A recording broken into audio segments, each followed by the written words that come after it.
Okay. So here's a really interesting thought experiment for you guys. Or do we have any real investors in the house? Any real people?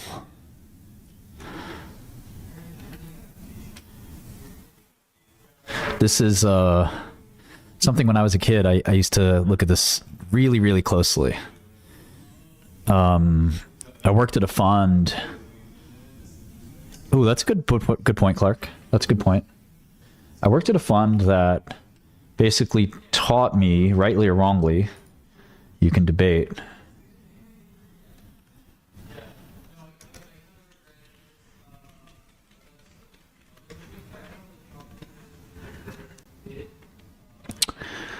hey, thanks, Angel. So basically, this fund taught me that earnings estimates are the only thing that matters. It's probably not true, but regardless, they are important. There's no doubt about that. Let's look at the NVIDIA estimates, by the way. So calendar year 25 goes from 450 to 462. So that's up. So basically, the idea is like revisions to earnings as well are extremely important. So you watch these numbers closely because they can tell you the future. So NVIDIA's gone from 450 to 462. That's a 12-cent improvement. What's that, a 3% bump, roughly? Now, here's a much bigger one. The street was at 642. Now it's 750. How crazy is that? So it goes from 31 times earnings to 27 times earnings. And that number is probably still too low. They'll probably do 8 or 9 in earnings. So that earnings number went, basically, the 2027 estimate, they'll probably beat in 2026. Now, that's only relevant if a number of things happen. But I want you to think about the market multiple, right?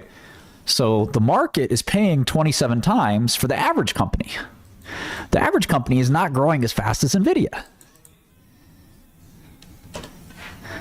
Well, what about 2027? Let's do that before we get carried away here. Calendar 27 is 965. A pretty huge upgrade to earnings there. That's like almost $2 a share. So almost 30% increase in the street's estimates. Insane. So it's only 21 times 2027 earnings, but the street is paying 24 times for the S&P 500, which is growing a lot slower than NVIDIA. In fact, if you take out NVIDIA, it's growing even slower because NVIDIA is growing so fast. So now let's look at 2028.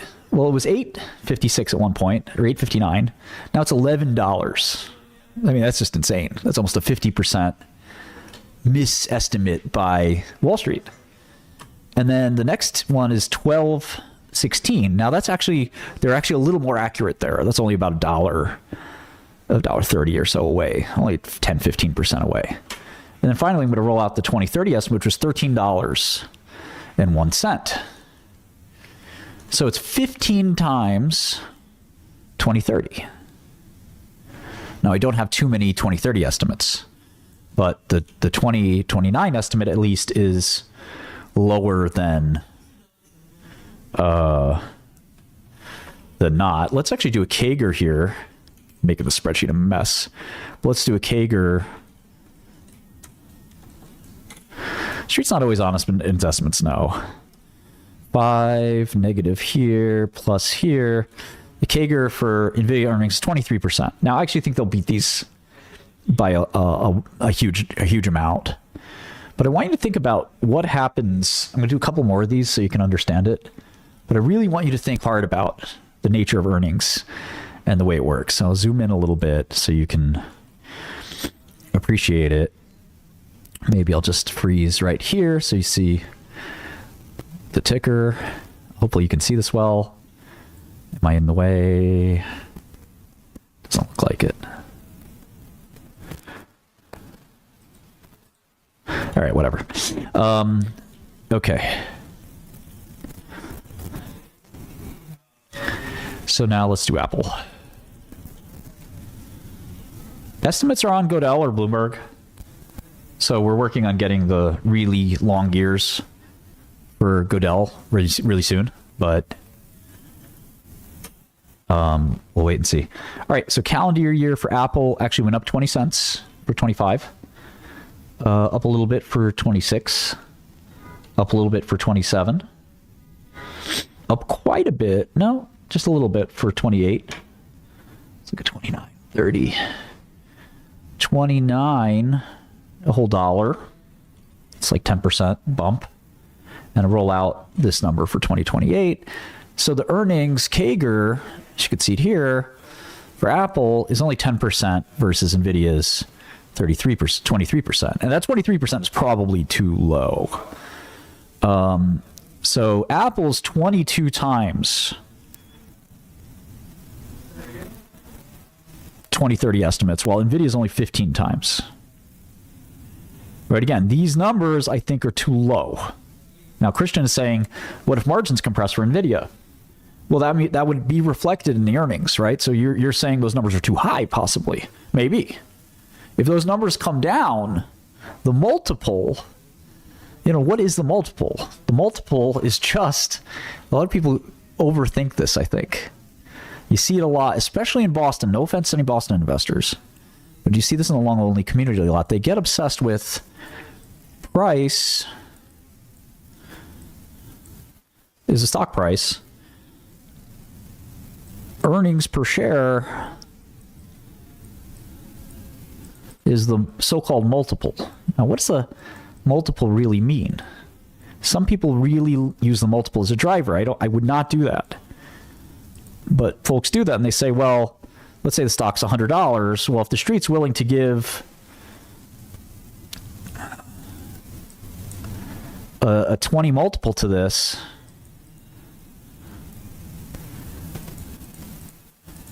then they must have $5 a share of earnings. But let's say what happens if the numbers change a little. Let's say the earnings go down, as Christian is saying here, potentially. And the earnings are actually $4.50. Well, is the street still willing to pay 20 times earnings? No, the street might get really scared and only pay 15 times earnings. So even though there's a small 10% decline in the earnings, the multiple has a bigger decline. And what's 15 times 450? 67.50. Major stock decline. 10% decline in earnings yielding a 33% decline in the stock price. So again, right now, Apple, if you believe these earnings estimates, Apple's at 22 times 2030, and NVIDIA's at 15 times 2030.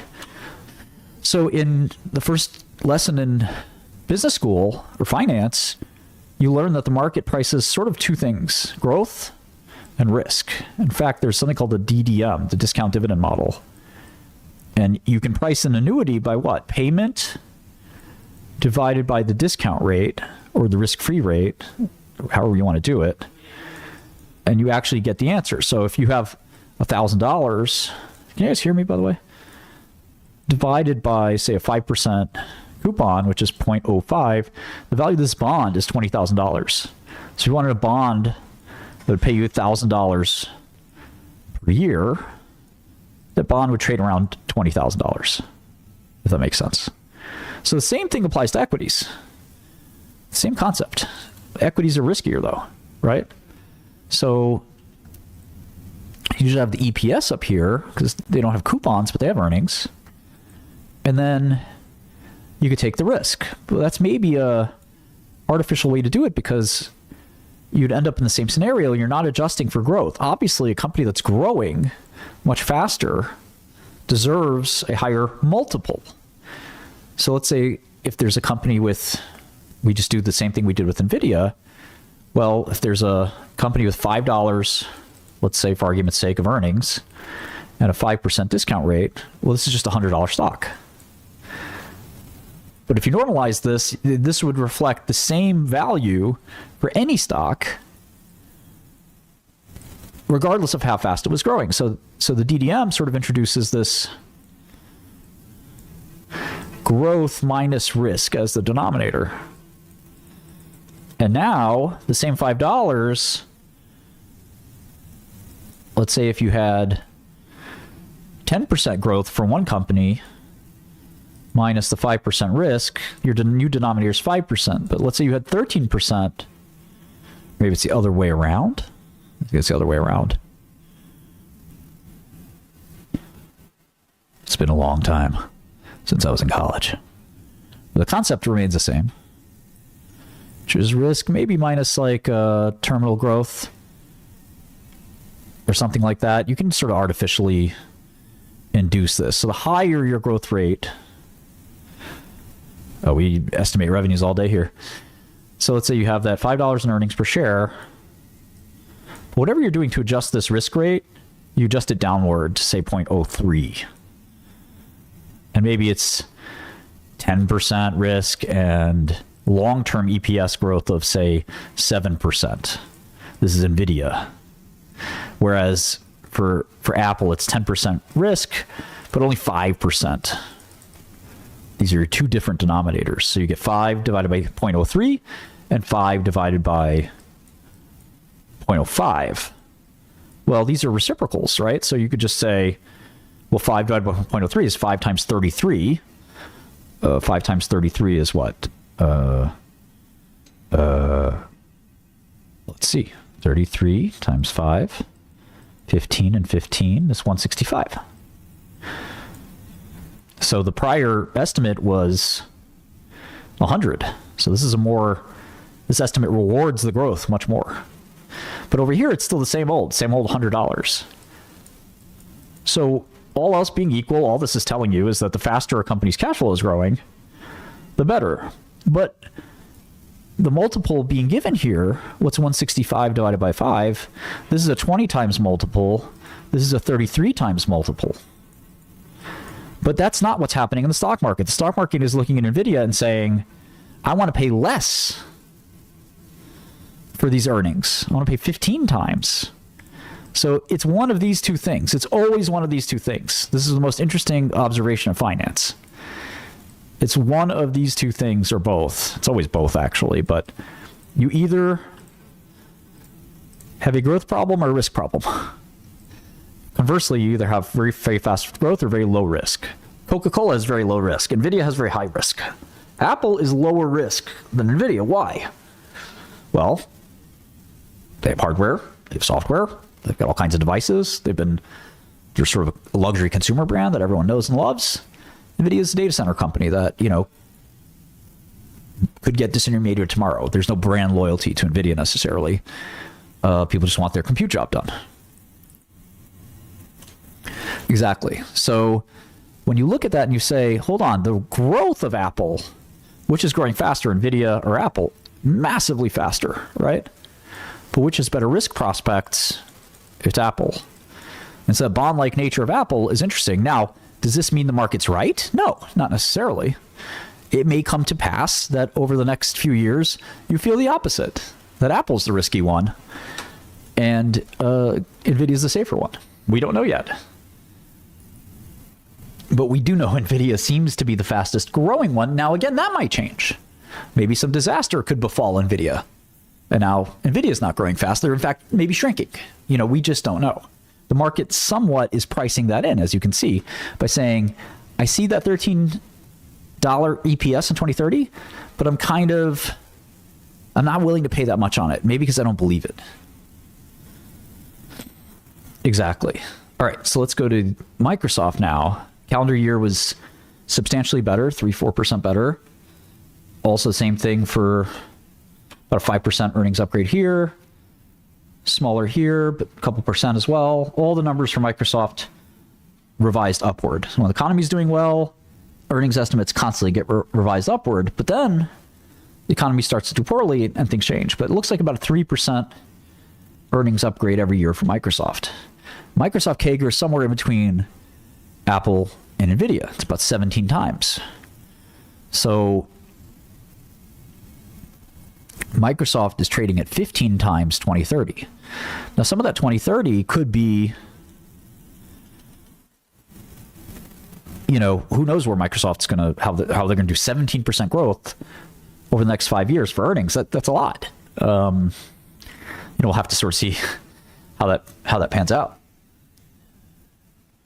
let's take a look at Google. Google was supposed to do 990 this year, but it looks like they're going to do closer to 1046. About a 5% boost there. 2026 numbers probably still too low, but that's looking like 1110. That's way too low, right? That's only 6% increase. But then the streets for 2027 is a much bigger increase, about 20% increase there, about $1 more than I previously forecast, or the street was previously forecasting. But 2028 barely budges. 2029 barely budges. And so these numbers are probably too low for Google. And so the street's only looking at a 13% growth rate for growth there, almost like an Apple-like growth rate, when I feel like Google almost is going to be growing faster than that.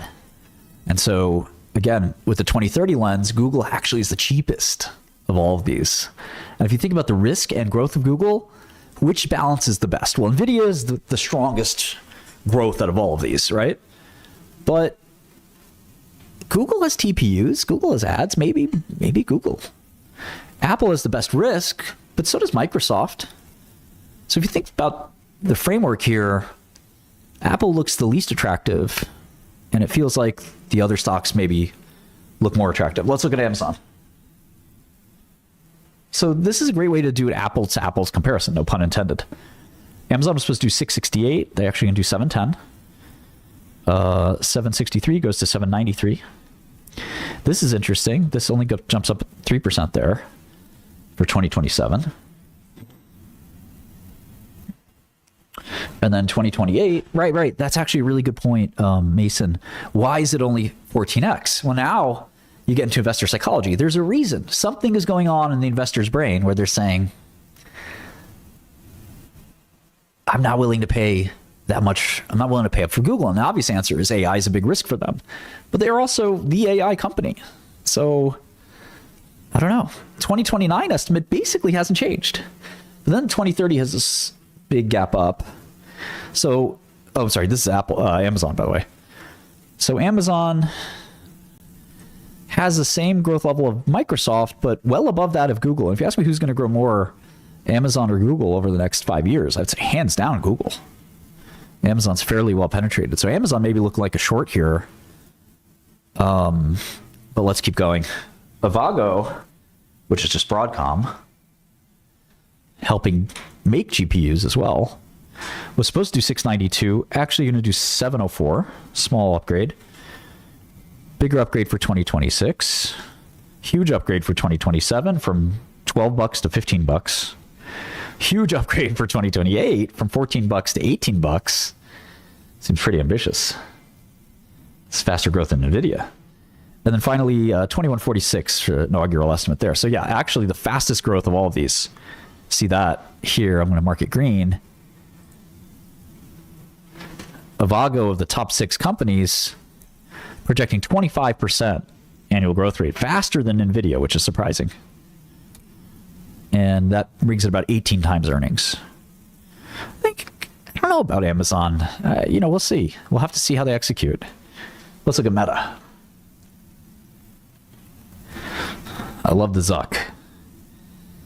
All right. 2289. So this is some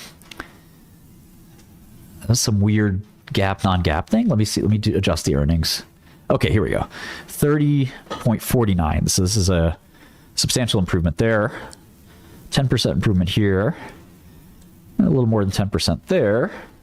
Let's keep going here. 43.94, 53.39. Let's see, that's about 15% earnings upgrade. All right.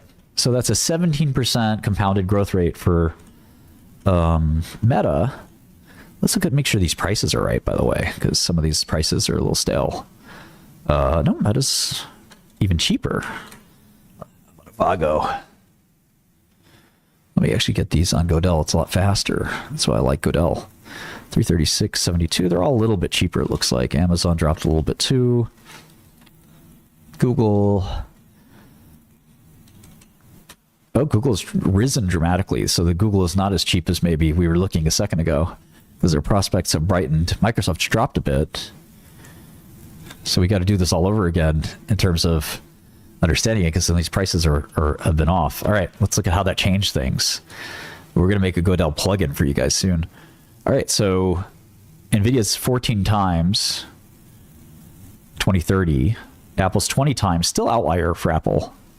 But just 9 times? On Godel, it's EM. Meta EM. So we have 2027 EPS for Meta on Godel is 3368. But other sources have it at 38. So somewhere between those two. Although, again, I want to look at that because it seems...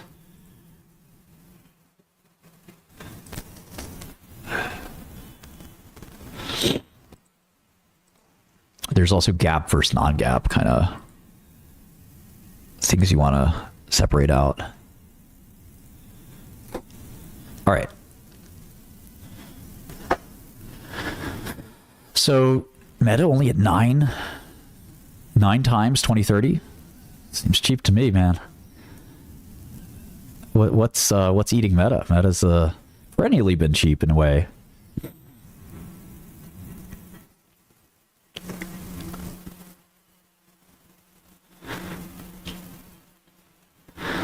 All right, Tesla.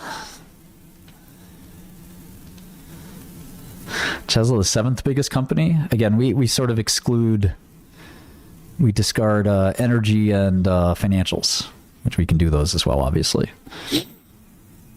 All right. Tesla, 161 in earnings. We had 167. All right, for next year, estimates have come down as well.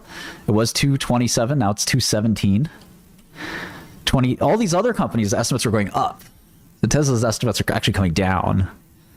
2027 was 326. Now only 291. And maybe the long-term estimates have gone up. We'll see. 413 drops to 433 drops to 414. And here's where it changes. Here's the inflection point. 636 goes up to 647. And then how about 2030? We got 871. So huge growth rate, partially because, sort of has been suppressed. So 40% growth for Tesla projected, but 51 times 2030 numbers. So really expecting huge amounts of growth for Tesla for here on out, right? So it's like a very, very high growth rate expectation there. So for Taiwan Semi, I can do the US dollar equivalent, I guess. Let me try that.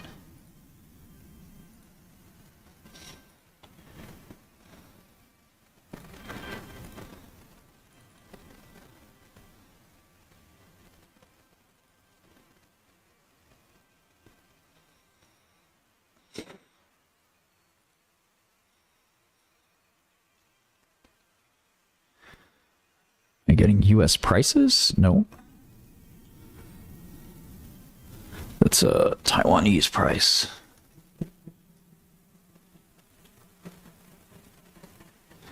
Taiwan price is 1775 new Taiwan dollars.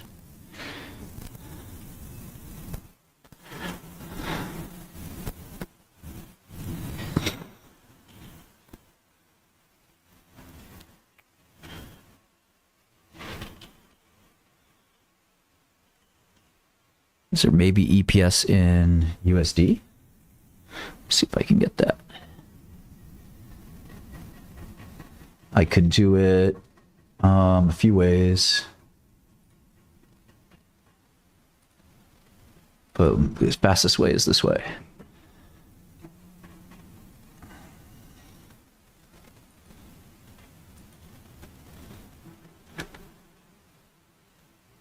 Okay, so it's supposed to be 208, and they came out at 213. 2026 upgrade substantially to 278 from 248. 2027, 340 from 3. 2028, 380 from 325. And then 2029, 422, remarkable, from 364. And then finally 2030, 471. So a 17% growth rate, very steady, but very cheap, only 12 times Only 12 times 2030 numbers. That and Meta are your cheap stocks. Now, if investing were as easy as just buying the low ones, that'd be great. But of course, that's not the case. Now, again, in 2030, a lot of things should have normalized by then. So in some ways, you are in a better, like, steady state. You always want to capture the steady state. But what happens in 2030 when we're sitting here looking at 2035 estimates, which obviously don't exist yet, but the market is still discounting them. The market is still always thinking about everything. And the street does not represent the market. Street estimates are just street estimates. All right, Walmart, some minor earnings upgrades here. Walmart, a lot easier to forecast. Interesting, 2028, growth rate drop pretty dramatically. That number did look a little suspicious. And then a drop. That number looks suspicious. And then finally an increase here.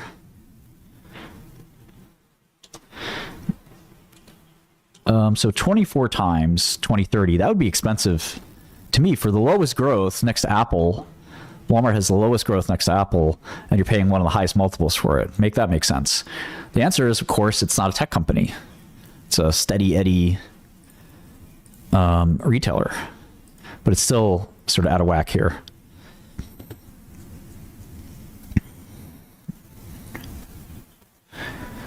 How about Oracle?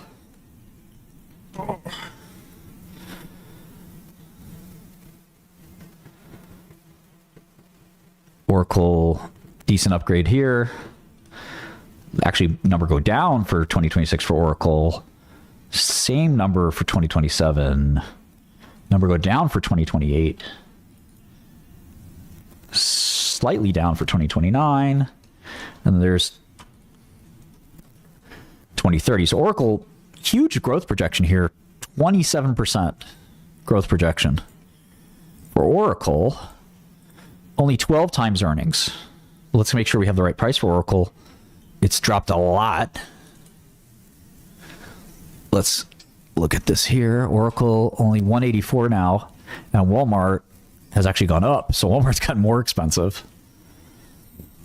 So Oracle is 9 times earnings. What does that mean? Why is it so low? The market's telling you we don't believe you. We don't believe that we're going to have $23 in earnings in 2030, or the risk that it's going to take to get there is just enormous. Just not going to happen.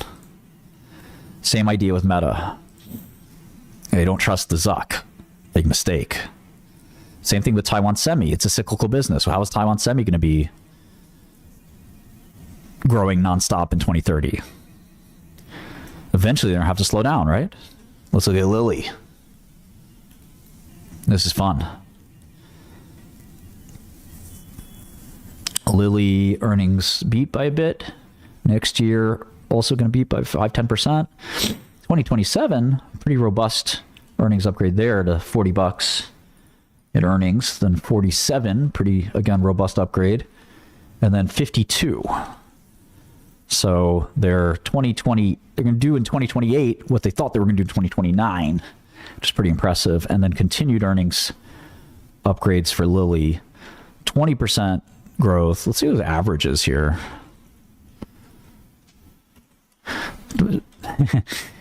Well, the street is expecting that the average large cap, non-financial, non-energy company, it's 12 companies. The top 12 companies in America are going to grow 20% earnings a year for 5 years. Do you believe that? It's a lot. Now, remember, if stock multiples don't change, they say stocks grow 7% a year, right? Well, if the multiples don't change, that means the price would go up as fast as earnings are growing. So that means that if you go by the sell side, the average stock, if you bought all just top American stocks, will grow 20% a year. That seems like some of these estimates would have to be ratcheted down. I love America and I love these companies, but 20% a year is a lot to grow. All right, let's keep looking at Berkshire. Now, a lot of Wall Street doesn't even follow Berkshire. So we don't have that many earnings estimates. This Buffett doesn't like Wall Street. Earnings estimates kind of drop a little bit for Berkshire.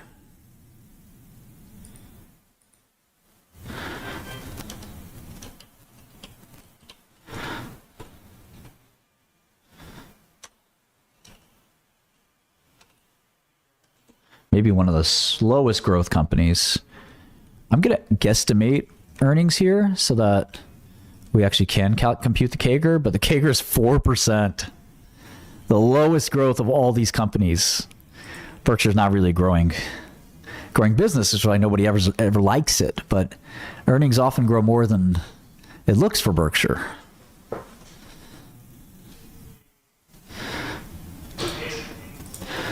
And it's always cheap.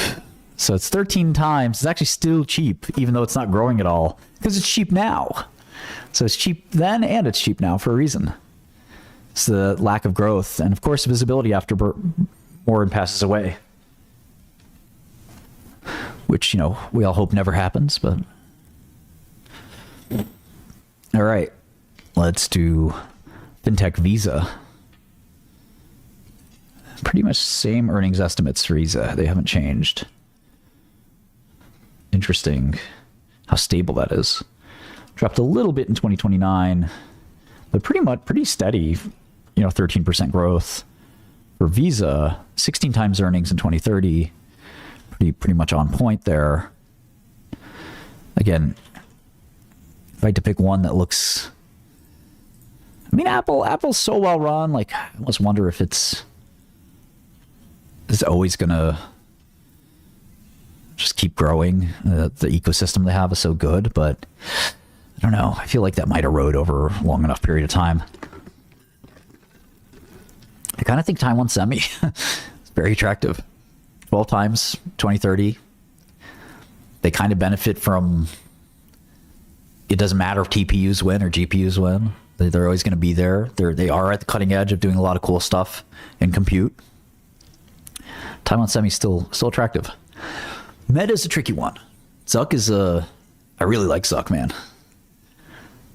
It's my favorite CEO, I think. He's a beast. They're still, they're trying to buck the Zuck.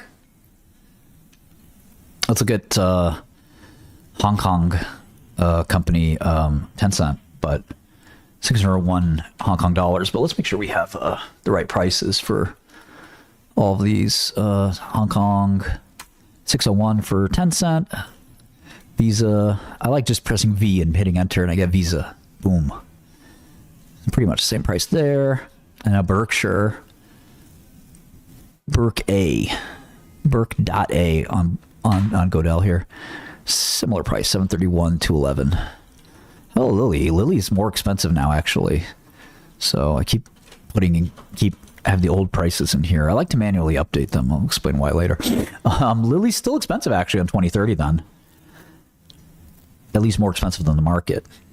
I don't know. That could be sus. I don't know. Berkshire still 13 times. All right, let's look at Hong Kong's Tencent. So this year's, we didn't have estimates before here. What do we have to do here for Hong Kong? We've got HKD, market cap local.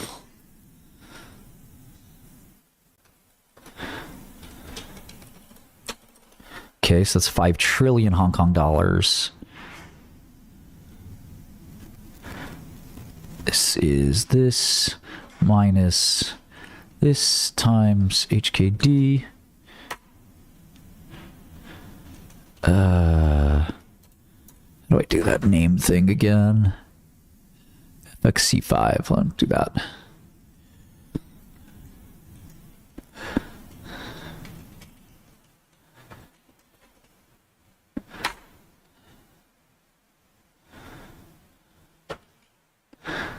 Oh, FXC5 that way. Okay.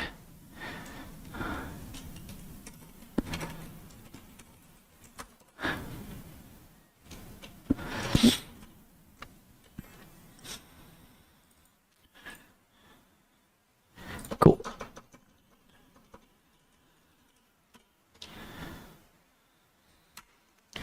Still not computing here. Oh, all right, because I'm using that. I'm going to use this. Okay, cool. So,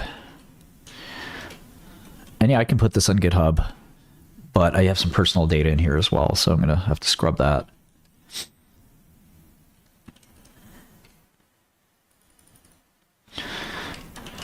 but I'm happy to put this on GitHub.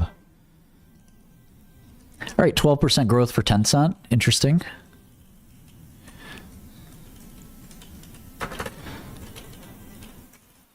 $12. Fairly cheap, actually. Sort of like Meta. You know, it's kind of China's Meta.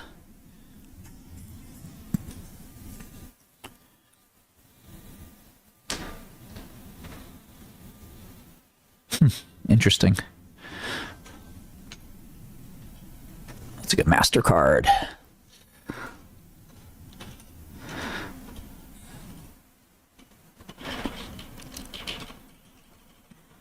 Always pretty similar to Visa. I think these guys have risk of getting disrupted by, say, a Stripe. They have to coexist with Stripe, but eventually I wonder if Stripe can...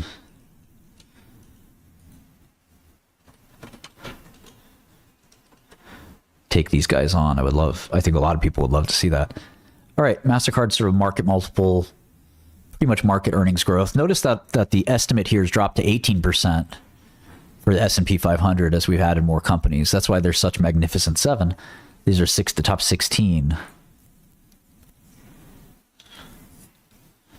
Next is Netflix, which we've never had estimates before, but let's take a look at price. Price matters. I mean, price is everything in investing, right? So Netflix did a 8 for 1 or 10 for 1. I'll have to see.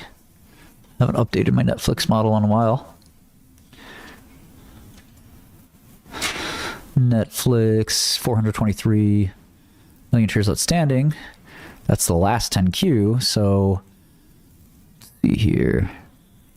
Oh, they're trying to buy Disney. Not Disney. They're trying to buy Paramount, Warner Brothers. Warner Brothers. The other Paramount's trying to buy them too. So it's a big bidding war. Just want to see if we have the...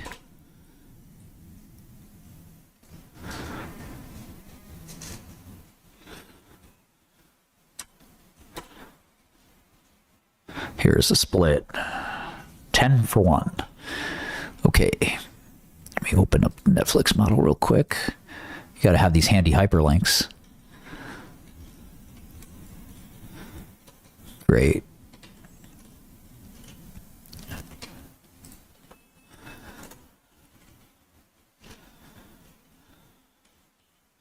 That's interesting, DEI.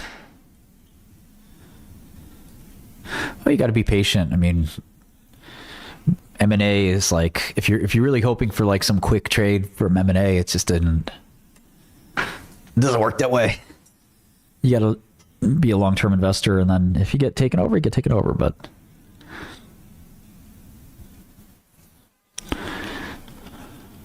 all right, let's look at Netflix.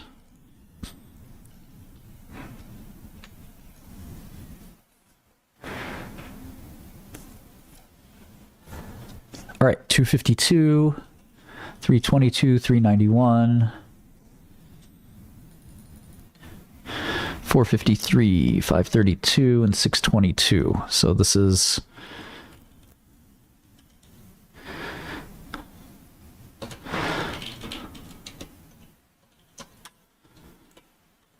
$14 times, 20% growth. It's a pretty fast growth. And roughly a market multiple. So you'll notice that, like, you just forget what the company does for a second.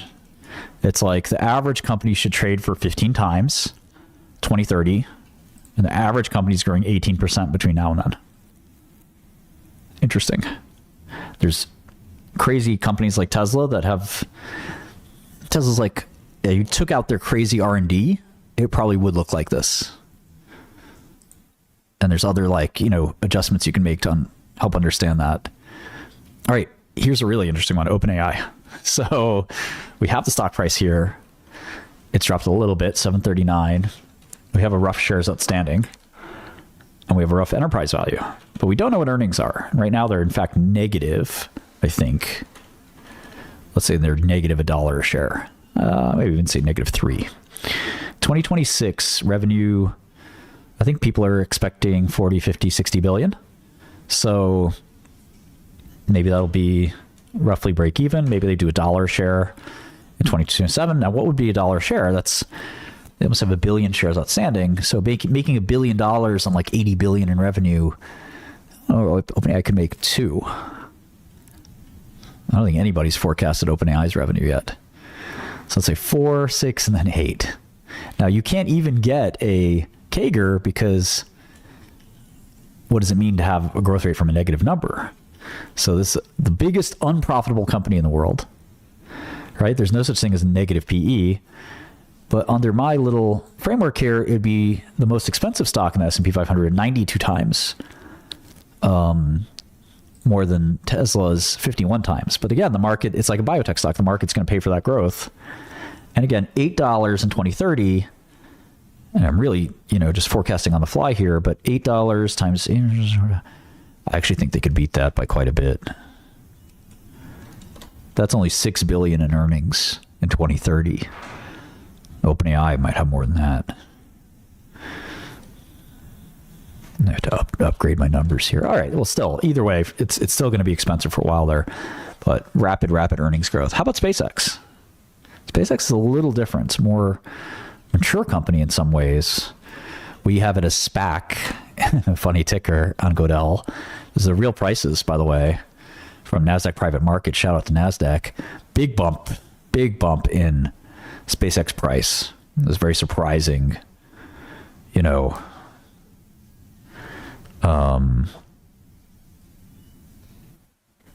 when Elon announced that they were going to do a buyback at a really, really, really big price.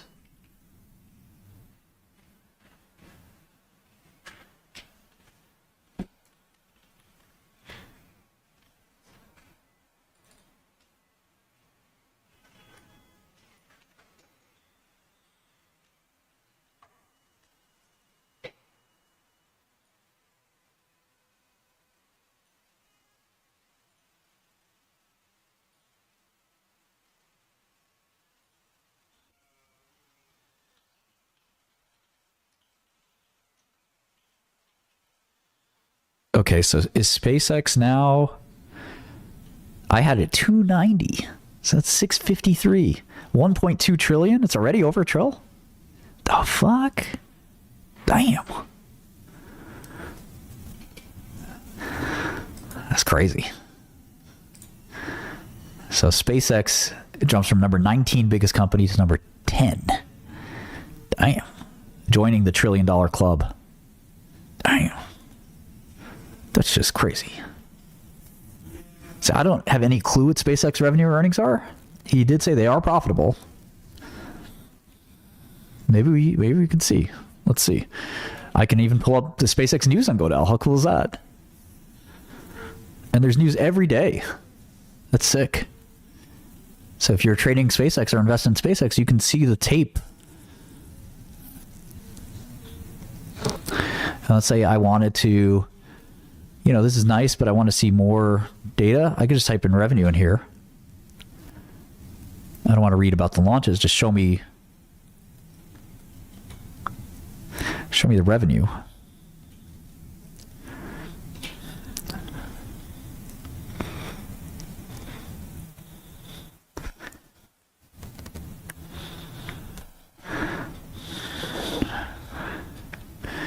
Yeah, 180 is a really old price for SpaceX. It's way more than that. Germany GDP dropping. Oh well. They're way under pricing the SpaceX valuation.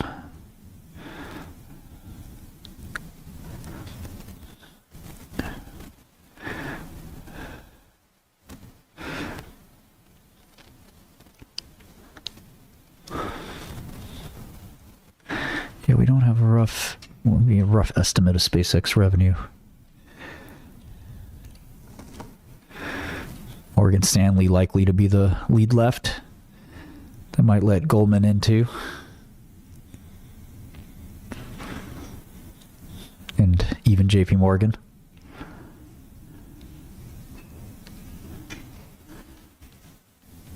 Oh, he hired a guy, Anthony Armstrong.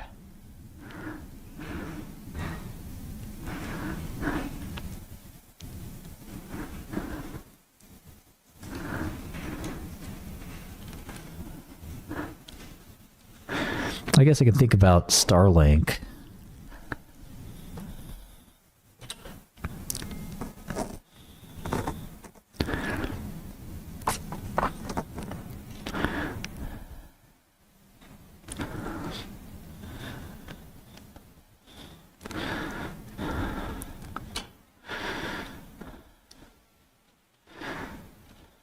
Why on earth is SpaceX worth 800 billion? More than that. Let's ask ChatGPT. What is SpaceX revenue roughly?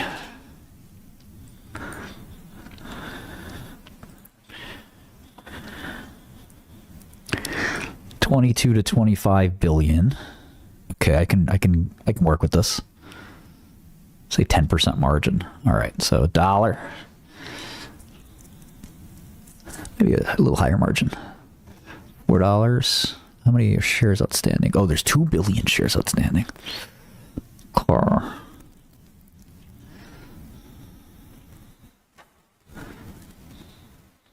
Let's be like $2. Let's say they grow 30% a year.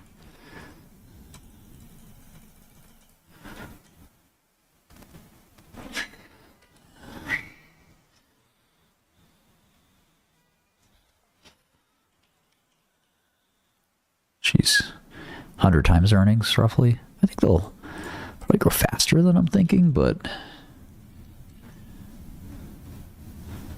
yeah, whenever you're dealing with a very fast growth company, that's kind of the nature of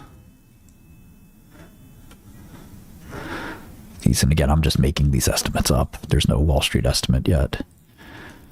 Oh, fascinating. All right, Palantir, moment we've all been waiting for.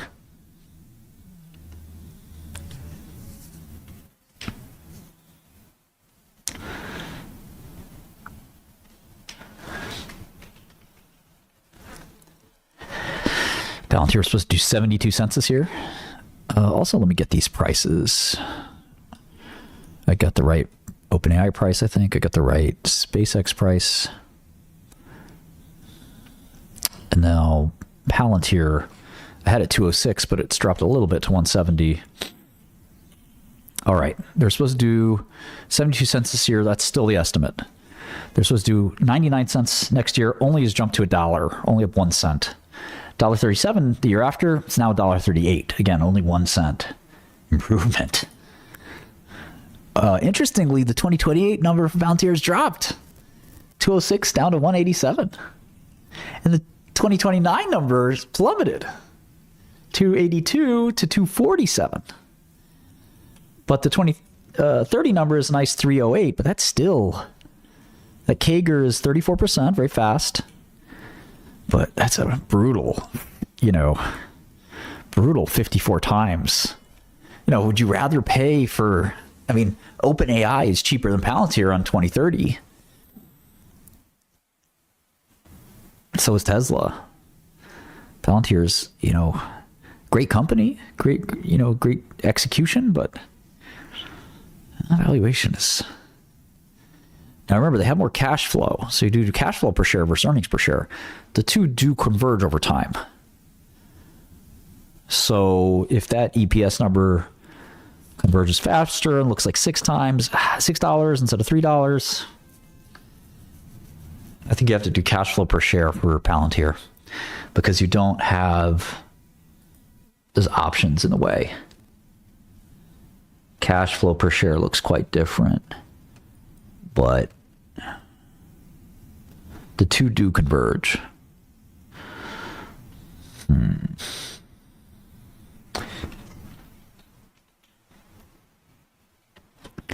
Interesting. Johnson and Johnson.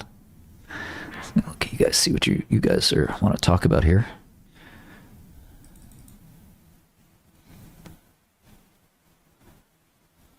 What's up, Nicole? Happy New Year. I don't know why stocks go up or down. Okay, 1086 to 1081 for J&J, 1151, 1148, 1242 is up a penny. J&J is very stable, but it's really good so you can see, what you're getting. 1370 goes up a tiny bit. 1503 goes up a bit, 1653. So J&J is growing 9%. Very simple. Low grower, slow grower. I also want to get rid of these. I'm already trim meaning, but I still. There's so many not overvalued. There's so many expensive companies on this list. But yeah, you can get J&J for 12 times, but you're not going to get that crazy growth.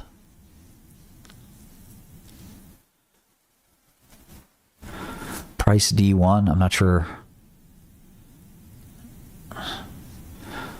what you mean there. It's just price. Stock price.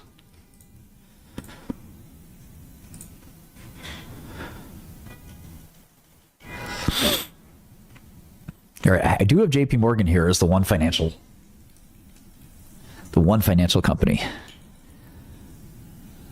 I'll progressively add these back in, but I don't follow financials, so I exclude them, but I also want to make sure that,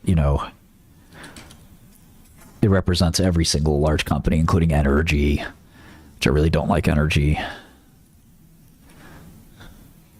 All right, 10% growth there, but again, the weird thing with these financial companies is how much they actually have in earnings.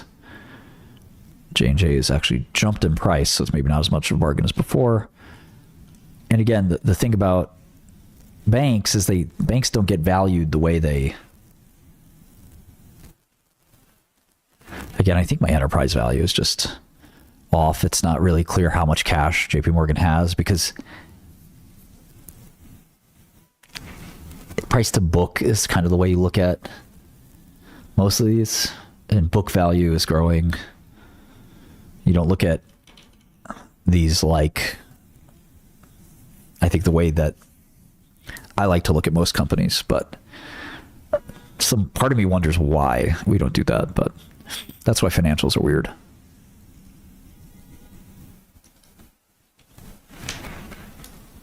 Do a couple more. Home Depot.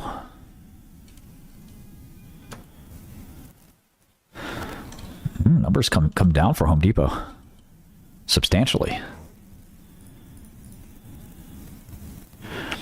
Not so substantial in the out year though, but 8% earnings growth.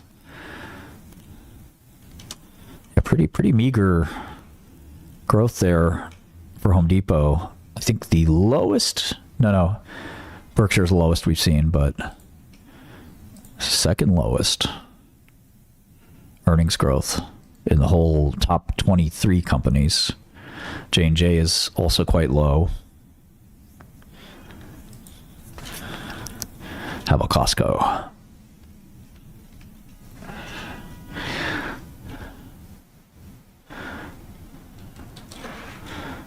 Costco's kind of insane.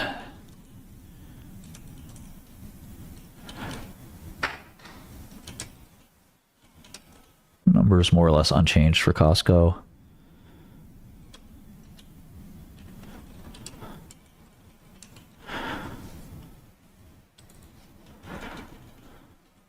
Oh, insane. 33 times earnings. Costco's trading like it's SpaceX. Only 9% earnings growth. But Costco, Alibaba's a couple spots down. But Costco's trading like it's a mega tech stock. It's got one of the lowest growth rates projected.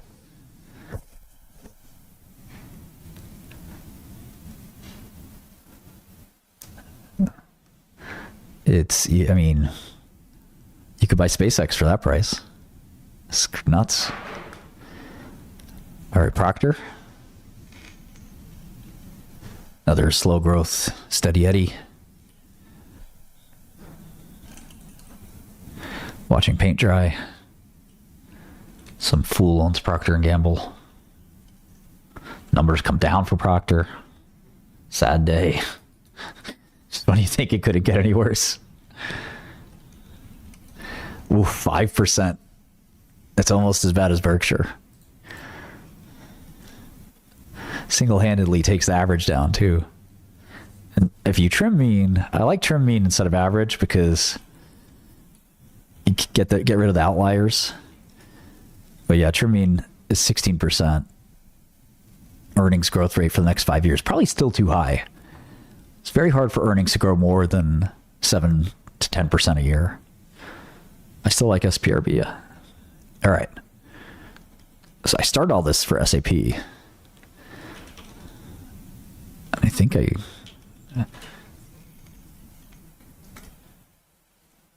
let's see.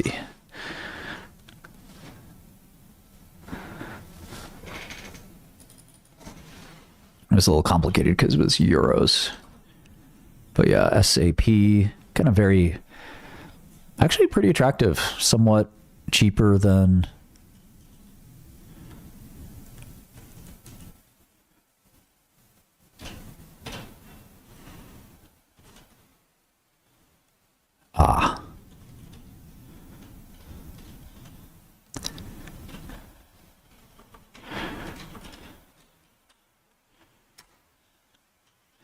yeah, quite a bit cheaper and pretty normal growth, so potentially pretty attractive. Just have the right price. Yeah. Oh, do I have the right price for Procter? Yes.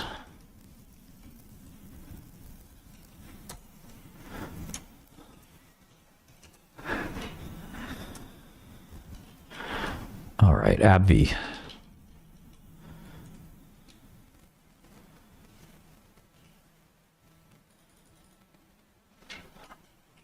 Growth rate of 13%, 13 times 2030, substantially cheaper than the mean.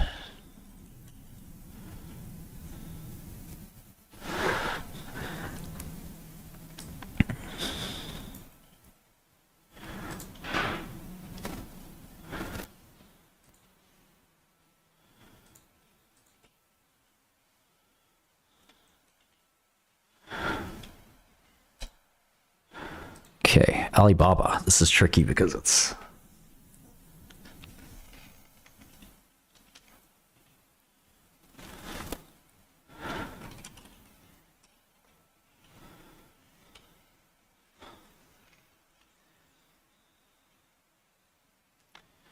market cap is a bit higher than I have here.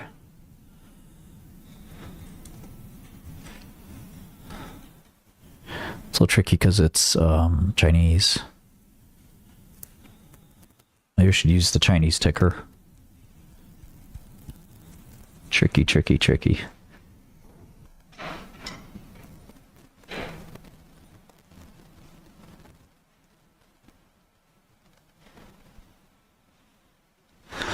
All right, let me try it like this. Yeah, ASML is here too.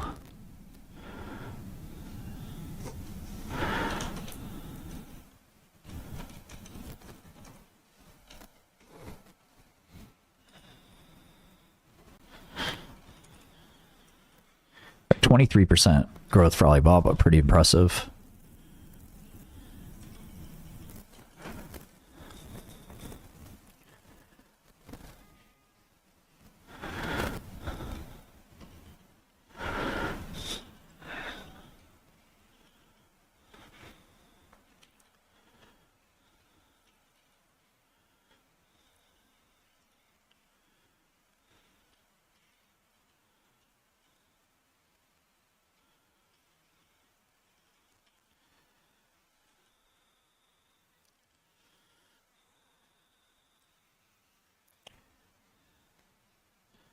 Okay.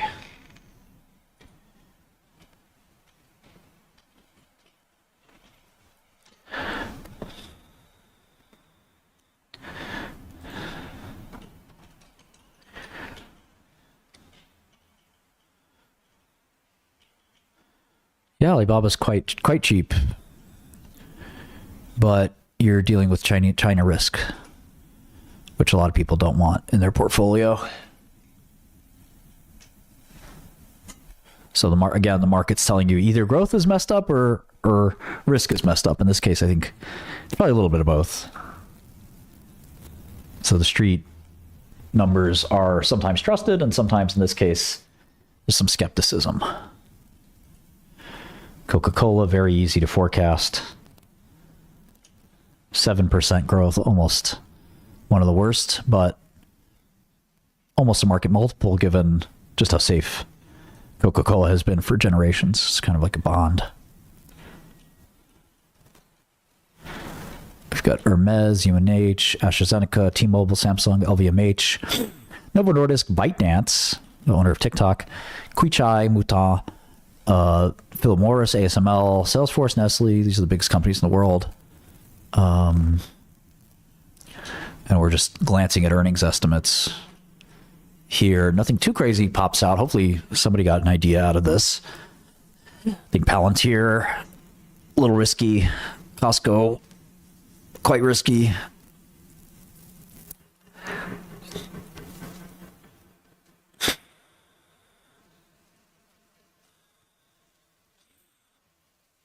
Berkshire might enter kind of a slump. We'll see. Well, it's funny. Buffett said he thinks his earnings growth will beat the S&P. The street's giving him 4%. 4% earnings growth, so.